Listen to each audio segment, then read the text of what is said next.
We got offensive lineman Landen Livingston. Questions for Landen? Greg, go ahead. So Landen, just start with the evaluation offensive line. How do you think you guys did?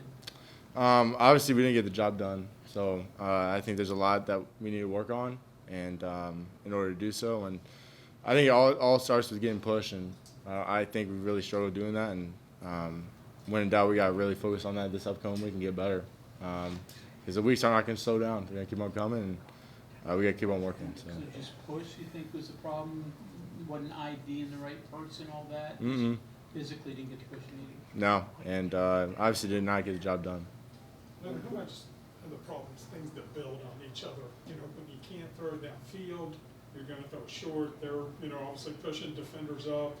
It just seems like it kind of snowballs from one thing to the next, and you can't get anything going. Yeah, I mean, that's the thing about football is why I think it's the greatest sport on earth. There's 11 guys on the field, and you all got to work together. Each and every play, if one guy doesn't do their job, and that's all it takes to ruin it. And we just got to make sure that we're all on the same page, continue to grow, and have that connection with each other. What was the week in practice like? Rich talked about he didn't seem like he expected this effort. Yeah, I thought we had a great week of preparation. Also, with coming off the bye week, obviously I don't think it really showed today. We're going to have to get back into practicing physical and prepare for next week. Playing two different quarterbacks, does it make a difference for offensive line play? Because they both have slightly different skills. What's that do to you guys up front? Yeah, maybe a little bit. I feel like they both do a really good job of going in there, especially being that young of QBs, and especially stepping into a leadership role like that. Obviously, it's kind of different. I feel like they kind of play almost in the same way. Both really good runners. So I would say that's I feel like they're really kind of the same.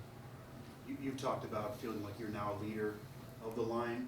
So as a leader of the line, what was your message to your group after this game? What are you planning on doing throughout the week to get this turned around? Yeah, obviously we got to grow from this. We got to learn from our mistakes, get into the film room, and we can't let one mistake go by and not correct it.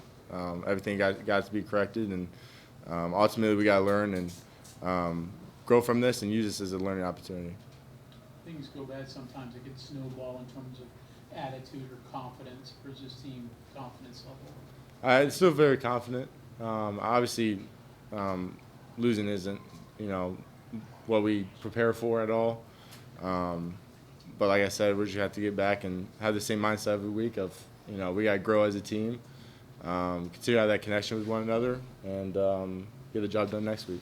What do you think contributed most early in the game to the protection issues? I know Grinch throws a lot of looks at you. Was it identification?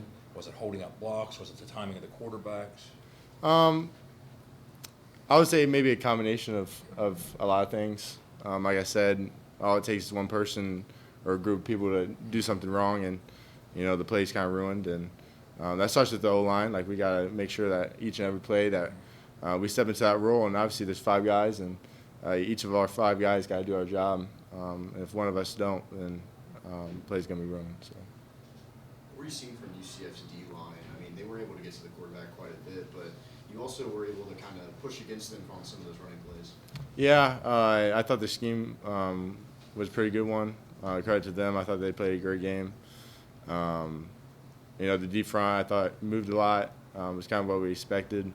But like I said, we didn't get the job done, and we got to grow from this.